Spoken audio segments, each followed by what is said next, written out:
شخص ابھی آئیں گے اور اس جو شخص آئیں گے، جو شخص ابھی دروازے میں دستک دیں گے، وہ زمین میں چلتا پھرتا جنتی ہے۔ سبحان اللہ۔ یہ کون کہتے ہیں؟ نبی نے کہا۔ زمین پہ بیٹھ کر نبی جو ہے ایک صحابی کو جنت کی بشارت دے رہے ہیں۔ اب ابو بکر صدیق بیتاب ہے اس جنتی کو دیکھنے کی طرف میں، عمر بے چین ہے اس جنتی کو دیکھنے کی طرف میں، عثمان بے قرار ہے اس جنتی کو دیکھنے کی طرف میں، علی بے قرار ہے، یار دیکھوں تو دیکھوں کیسے؟ وہ دروازے میں جو دستک دیں گے وہ جنتی ہے۔ کہا کس نے؟ نبی نے کہا ہے۔ اب سب صحابی کی نظریں مسجد نبوی کے دروازے پر ہے، مسجد نبوی کی چوکھٹ پر ہے۔ وہ آئے، ہم دیکھیں کہ جنتی کیسا ہے۔ سبحان اللہ۔ جنتی کیسا ہے؟ یار ابو بکر صدیق بھی تو جنتی ہے، ایک جنتی جنتی کو دیکھنا چاہتا ہے، عمر بھی تو جنتی ہے، ایک جنتی جنتی کو دیکھنا چاہتے ہیں، عثمان بھی تو جنتی ہے، ایک جنتی جنت کو دیکھنا چاہتے ہیں۔ اور علی تو وہ ذات ہے جس کے بارے میں پیغمبر اعظم نے کہا قیامت کے دن علی جنت کو بھی بانٹیں گے، جہنم کو بھی بانٹیں گے۔ سبحان اللہ۔ جہنم لینے والے بھی علی کے بارگاہ میں آنا ہوگا، اور جنت لینے کے لیے بھی علی کے بارگاہ میں آنا ہوگا۔ اب اس بات کا کوئی غرور نہ کرے کہ ہم نمازی بن کر علی کے پاس نہیں جائیں گے، حاجی بن کر علی کے پاس نہیں جائیں گے، ہم عابد بن کر علی کے پاس نہیں جائیں گے، زاہد بن کر ہم علی کے پاس نہیں جائیں گے۔ نبی نے اس قانون کو رقم کر دیا۔ سنو سنو، تم کتنے بھی بڑے حیثیت والے ہو، بڑے ہستی والے ہو، مگر تمہیں علی کے پاس آنا ہوگا۔ سبحان اللہ۔ اب علی بے تاب ہے اس جنتی کو دیکھنے کے لیے۔ توجہ ہے، توجہ سے سنیے گا۔ نبی کہتے ہیں کہ پہلا شخص جو مسجد نبوی میں دستک دے گا وہ جنتی ہوگا۔ اب صحابہ کی نظریں مسجد نبوی کی چوکھٹ پر، مسجد نبوی کی دروازے پر، نبی نے کہہ دیا صحابہ کی توجہ اب دروازے پر ہے، دروازے پر ہے۔ دیکھتے ہی دیکھتے ایک ضعیف آدمی جس کے چہرے میں پانی کا قطرہ ٹپک رہا ہے اور ہاتھوں میں چپل ہے، سبحان اللہ، ہاتھوں میں چپل ہے، دیکھا کہ یہی وہ شخص ہے جو جنتی ہے۔ سبحان اللہ، جنتی ہے۔ پھر دوسرے دن ہوا، پھر نبی نے کہا سنو، یہ جو مسجد نبوی میں جو پہلا شخص ابھی آئیں گے وہ جنتی ہے۔ تو اس دن کا بھی وہی ماحول ہے، چہرے میں پانی کی قطرہ ہے، ہاتھوں میں چپل ہے، کہتے ہیں وہ جنتی ہے۔ پھر تیسرے دن نبی نے وہی کہا، جو پہلے شخص آئیں گے اللہ وہ جنتی ہوں گے۔ اس دن بھی وہی ماحول ہے، چہرے میں پانی کی قطرہ ہے، ہاتھوں میں چپل ہے۔ صحابہ نے دیکھ کر حیران ہوا، آخر نبی نے سنے گا، آخر نبی نے اسے جنتی کیوں کہا؟ آخر نبی نے آخر کیا بات ہے یار جو اسے نبی نے جنتی کہا؟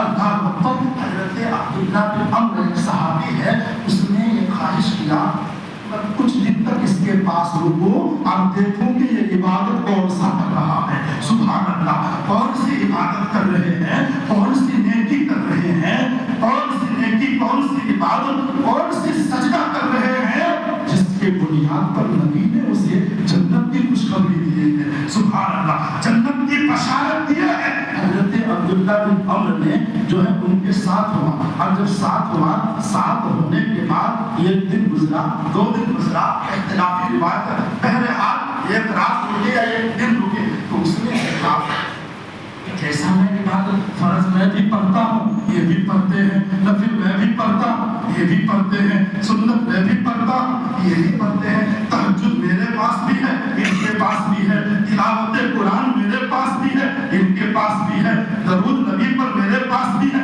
ان کے پاس بھی ہے۔ آخر عبادت میں تو کوئی ایسی نہیں ہے، جو میرے پاس ہے وہ ان کے پاس ہے، مگر یہ جنتی زمین پر نبی نے کیوں کہا؟ وجہ کیا ہے؟ رات گزرا، دن گزرا، جب وہ لوٹنے لگے تو اس صحابی نے کہا اب لوٹ جاتے ہو؟ کہا حضور جس چیز کے لیے میں آیا تھا وہ چیز مجھے ملا نہیں، ہم کس چیز کے لیے آئے تھے؟ کہا میں نے آیا تھا شاید تمہارے پاس کوئی الگ عبادت ہوگی، کوئی الگ نیکی ہوگی، کوئی الگ سجدے ہوں گے، وہ جو ہے اس بدلے پر نبی نے تمہیں جنت کی بشارت دیے ہوں گے، مگر میں نے کچھ نہیں پایا۔ تہجد تو میرے پاس بھی ہے تو میرے پاس بھی ہے، نمازیں تیرے پاس بھی ہے تو میرے پاس بھی ہے، تلاوت قرآن میرے پاس بھی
غیبت سے چغلی سے پاک کر ڈالو، پھر دیکھو اس دل میں کوئی رہے یا نہ رہے